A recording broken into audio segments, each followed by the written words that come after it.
Defense evolved over time?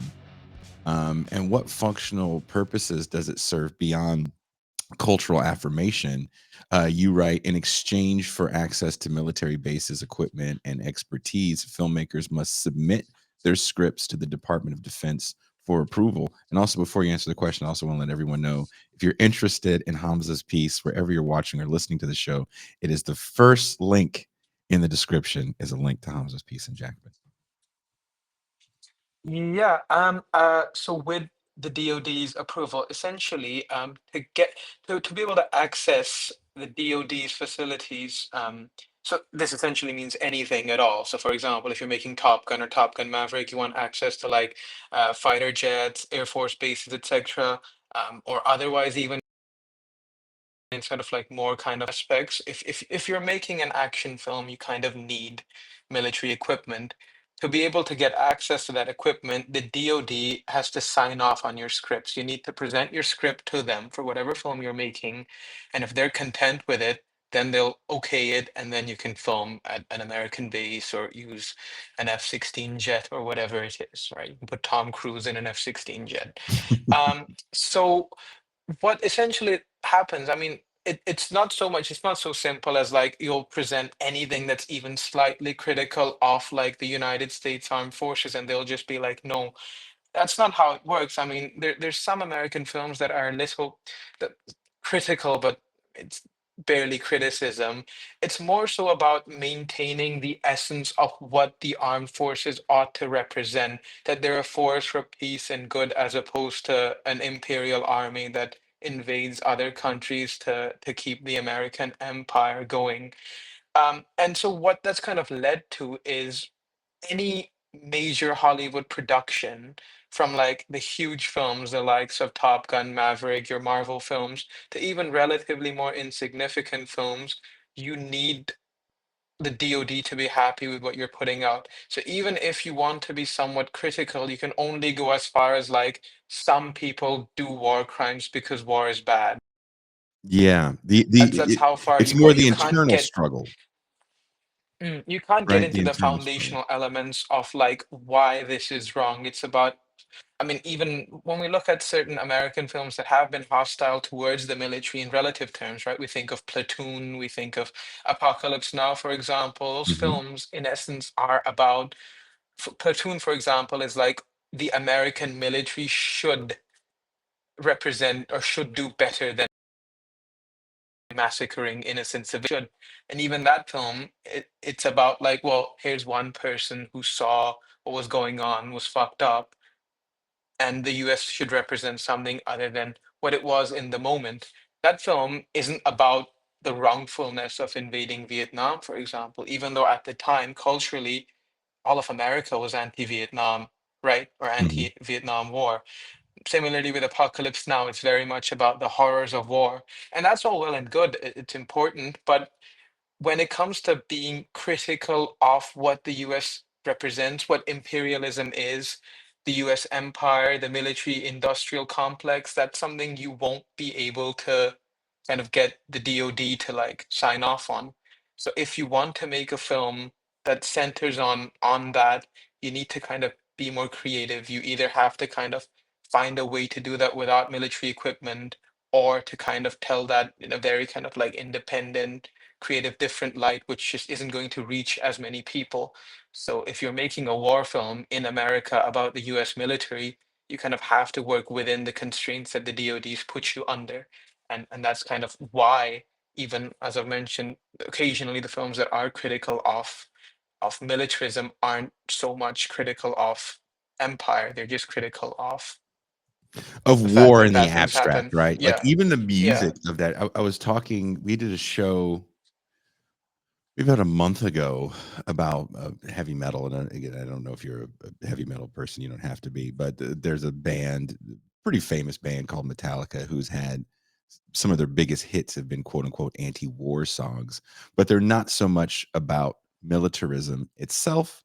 It's not about empire itself. It's more about war in the abstract, man's inhumanity to man, injured minds, injured bodies that come back from the battlefield, And that's what we got in those movies like Platoon. There was one with Michael J. Fox, kind of about the My Lai massacre, where we see kind of the evils that men do, but that is good men that are transformed by battle and not the occupation itself. Um, Exactly. Yeah. you talk about in your book about Catherine Bigelow's, who, because she did Zero Dark 30, right? Is she the same woman that does Near Dark? Is she? I'm not sure Because actually. Near Dark is like the best vampire movie that no one's seen. It came out the same year as Mhm, Lost Boys. It's like an mhm, adult version of the Lost Boys. mhm. I believe that's Catherine Bigelow. I could be wrong. Um, Probably is. Yeah. I'll but check. Yeah. Zero Dark 30, you say, is extremely inaccurate. Can you explain that? Right. Well, more so than inaccurate, it's defined by its omissions and framing. So in the piece, I actually go into quite a lot of detail. For example, I mean, in the film, Jessica Chastain, who is the lead character in the film, who essentially brings down Bin Laden, she's represented as this like girl boss, like who goes against like the command, works her ass off to like bring justice to the victims of 9/11. Um, she's someone who's like really uncomfortable with torture in the film. She wants to do right and also get to Bin Laden, and then she has like internal struggles, etc. But the woman that she's based on was not like that at all. There's a lot of and I write about this in the piece. The New Yorker kind of looked into this as well, where the person she's based off of couldn't care less about brown people dying. There was an instance where this Jessica Chastain, essentially, who in the film is the self-proclaimed motherfucker that brought Bin Laden down, was okay with torturing people, even people that she knew were innocent because a mistake was made, for example, right? The film doesn't get into any of that, right? The film gets into torture and how torture is necessary, which in itself is a problematic kind of concept within the film, especially because that torture was not significant to actually the Bin Laden operation at all in the first place, the way that the film says it is. But more than that, it's about the fact that like you're basing a character who's supposed to represent like what American military is. You know, it's a merit. It's supposed to be a meritocratic system where a woman can go up, bring Bin Laden down by herself, and like be good all while doing it. It's supposed to be a historical film. That's not how things went down at all. You know, that's one Mhm. example. Otherwise, within the film itself, I also mentioned that the victims in the film, you have to remember, because you'd forget this while watching the film, is that the US has invaded Afghanistan. They're in Pakistan. They've got their bases in Pakistan with the Pakistani military. They're torturing inmates at Guantanamo Bay illegally. Um, and they seem to be the victims as they're doing all of this. Mhm. Tens of thousands of people were killed in drone strikes, were kidnapped, tortured, people in Guantanamo that did nothing wrong.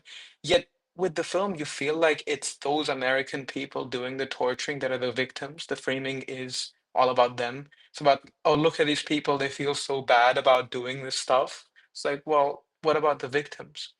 There's a bombing that takes Yeah. place in a hotel in the film. It's based off of a bombing that took place in real life in Islamabad. Over 50 civilians were killed.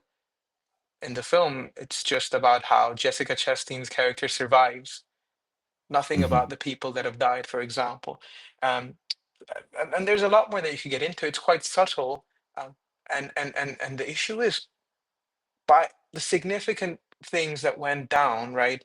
The operation with regards to Bin Laden is generally accurate. Like, I can't say the film's made things up, Mhm. but the details you're getting into are flawed, are problematic. The framing's all representative of how this is just, how torture is just, how Pakistani civilians, how brown civilians, how Muslims don't matter. They're untrustworthy collaborators at best and Mm. terrorists at worst. And I think it's things like that that make films, make the military entertainment complex so kind of it lends itself to nationalism because you'll watch that film, be Mm. unaware of what underpinned the invasion, Mm. how it went down, and oh, Jessica Chastain's a hero. The American military are heroes for bringing bin Laden down.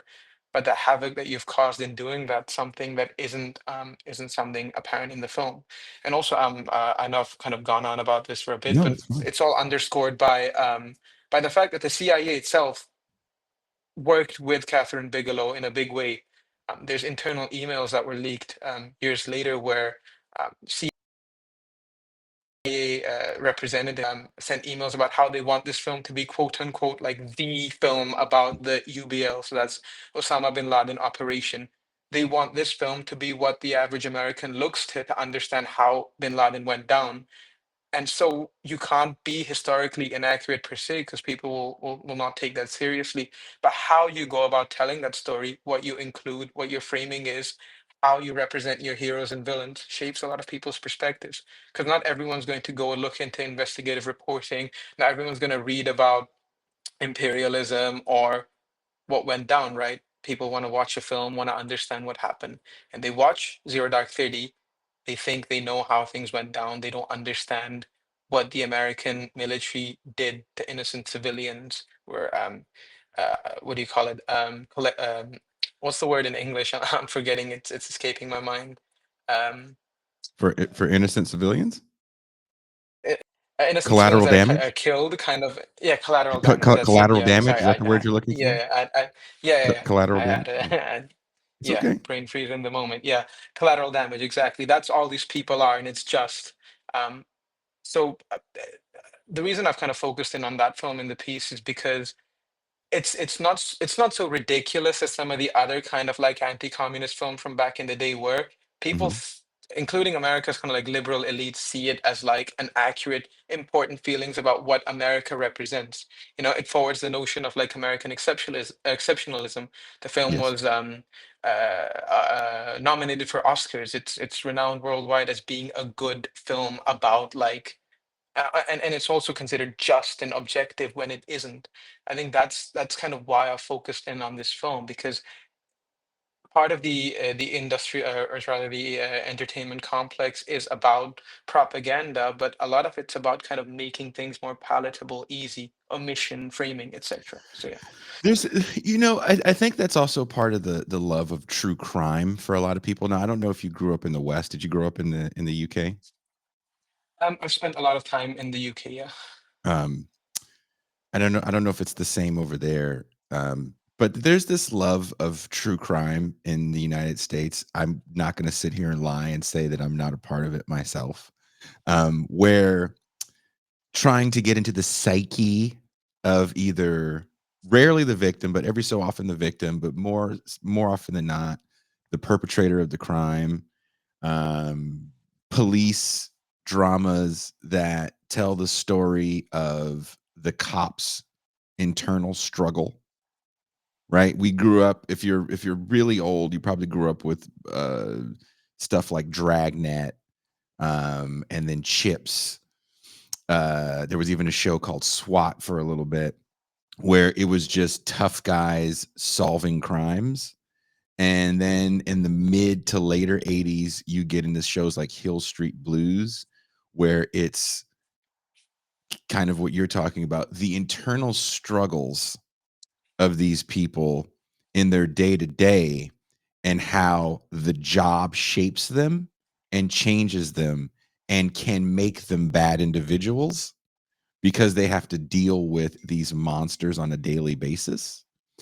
And I find that interesting because I think that all of this works in unison to really entrench that exceptionalism when you watch these new movies, because ever since the invasion, we've gotten these shows like Homeland, and I can't think of the one with Kiefer Sutherland, where it's always about capturing a terrorist and the internal struggle of having to do torture. And but that's kind of how we've been watching enforcement the whole time, right? It's not about the people that are dealing with the tragedy, right? It's about what's going on in the mind of the cop or the soldier who has to defuse the bomb, and when he comes back to America that he doesn't understand, and what are we doing here? And 24, thank you, Virtuoso. 24 is the name of the show.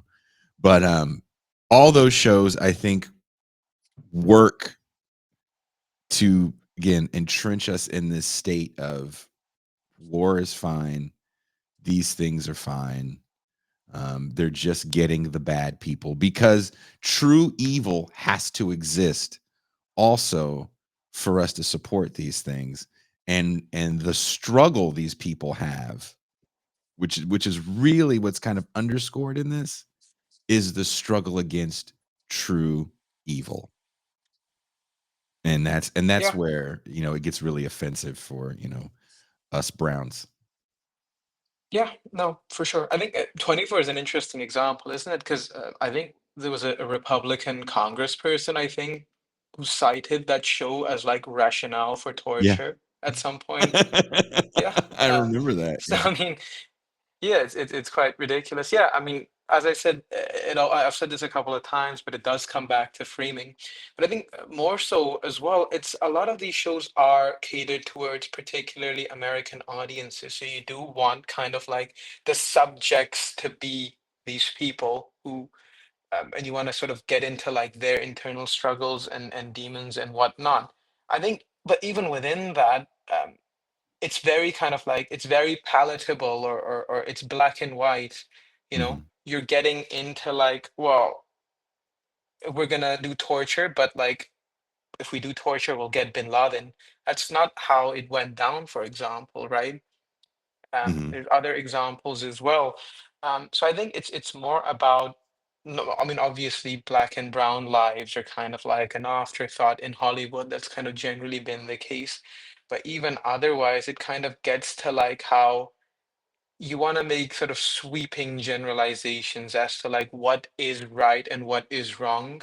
But if you're making a war film, a film about something that happened very recently and the impacts reverberate around the world today, something that's underscored by imperialism and colonialism, for example, it's a duty, if you're a serious filmmaker, to kind of get to the roots of why that is the case, as opposed to just going on about, well, bin Laden did terrorism, and now we're going to lose our values of freedom and justice.